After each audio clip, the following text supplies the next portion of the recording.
Hello, everyone, and welcome back to Vestiges of History, where objects tell of storied lives. It's so good to be back. Now, today we're diving into the life of a Marine who broke barriers as one of the pioneering Montford Point Marines in the 51st Defense Battalion, the first black unit in Marine Corps history.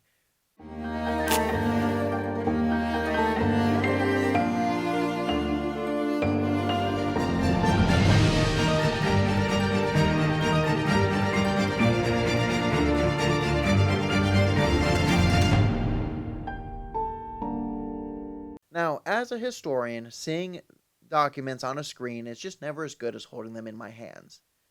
The experience of being in the research room at National Archives St. Louis is extremely powerful, and interacting with that link to the past is what this job is all about. Now, I need to give a massive thank you to the National Archives St. Louis staff for their knowledge, dedication, and receiving me with incredible warmth and openness, and just letting me be an excitable nerd, even when I may have annoyed them a little bit, but hopefully that's a good thing. This video is part of a series capturing my time at NARA in an effort to bridge the gap between archives and the public and to fulfill my historian nerd research dreams that I've had since I was a teenager. I aim to bring you the best research stories on YouTube that I can because that's what this work demands of me. It's what people like Valentine deserve. Now, let's take a look at Valentine's story through the lens of his uniform. This is his winter service blouse, crafted in a classic Marine Corps forest green. We've seen these before, made of a finely napped kersey wool. It's seen some moth damage over the years, but has been treated and adequately stored. Notice the corporal stripes on each sleeve, the Marine Corps insignia on the lapels, and the ruptured duck above the right breast pocket, marking him as an honorably discharged veteran. We found his matching garrison cap, extra rank stripes, and an incomplete ribbon rack inside one of the hip pockets, and over the left breast is a more complete ribbon rack showing the American area, Asiatic Pacific, and World War II victory medals. The Asiatic Pacific ribbon has no campaign stars, which I find to be very interesting. And on the left sleeve is the shoulder insignia of the 51st Defense Battalion. Inside the garrison cap, there's a small tag that reads Valentine, and inside the right armhole of the blouse is written Valentine, CB. Cecil Bernard Valentine was born on 27 July 1923 in Henderson, North Carolina. He was the middle son of Reverend James Alexander Valentine and Nanny DeBose Valentine. With his brothers James Jr. and Leon, Cecil was part of an all-American family hailing from Durham, North Carolina, not far away, where he became president of his junior high class.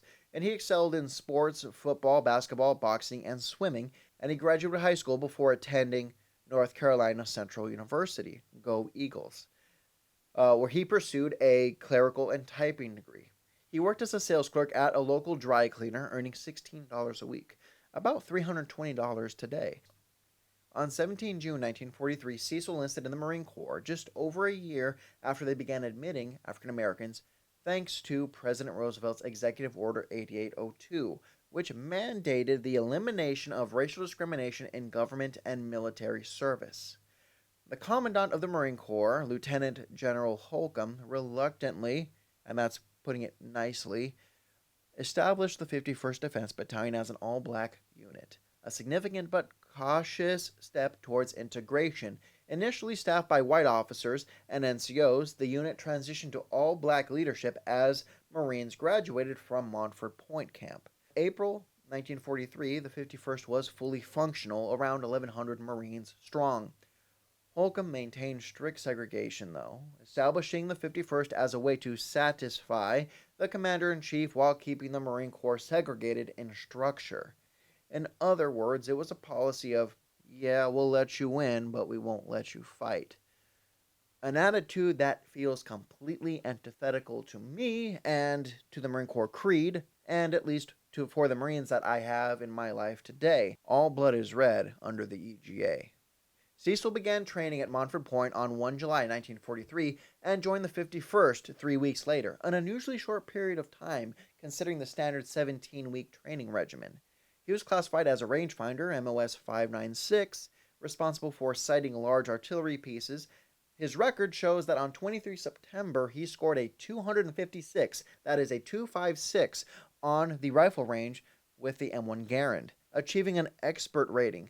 Curiously, though, he's also listed as unqualified in his marksmanship record, a contradiction in terms that some of you Marines out there might be able to explain because that's what y'all do.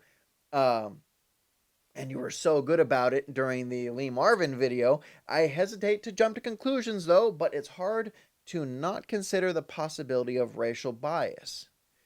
Cecil also scored 116 on the M1 carbine familiarization course, and we even have the serial number of his issued weapon, an M1, that is 1554757. For the collectors watching, if you own that receiver number, here's your Marine.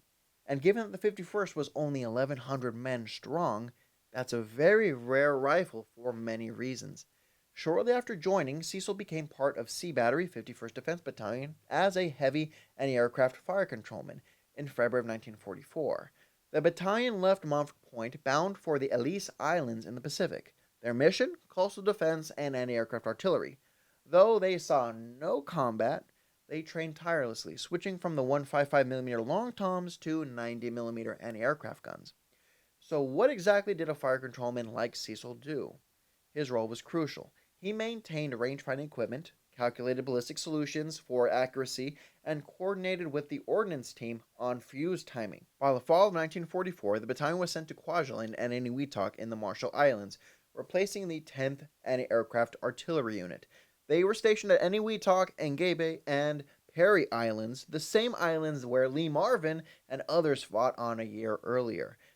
The 51st remained on Eniwetok and Kwajalein until the end of the war, returning to the U.S. in late 1945.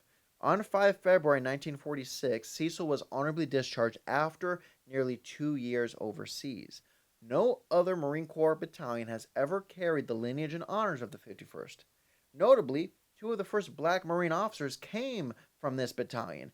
Frederick C. Branch, commissioned as a reserve officer in 1946, and John E. Rutter, who received a regular commission in 1948. After the war, Cecil worked as a file clerk for the Social Security Board in Philadelphia.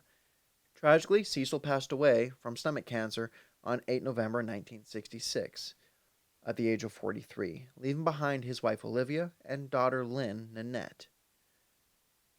Lynn, if you're watching this, know that your father's story has not been forgotten. During World War II, only 9 Montford Point Marines were killed in combat, with 78 wounded. Though often in non-combat roles, these men found themselves in danger without sufficient training. In the case of the 51st, ignorance and racial prejudice might have unintentionally kept more of these men alive. Let that sink in. Thank you for joining me today. Corporal Valentine's story took us down a path I hadn't expected, but it's a chapter that deserves to never be forgotten. As always, you never know who'll tell your story. Live a storied life.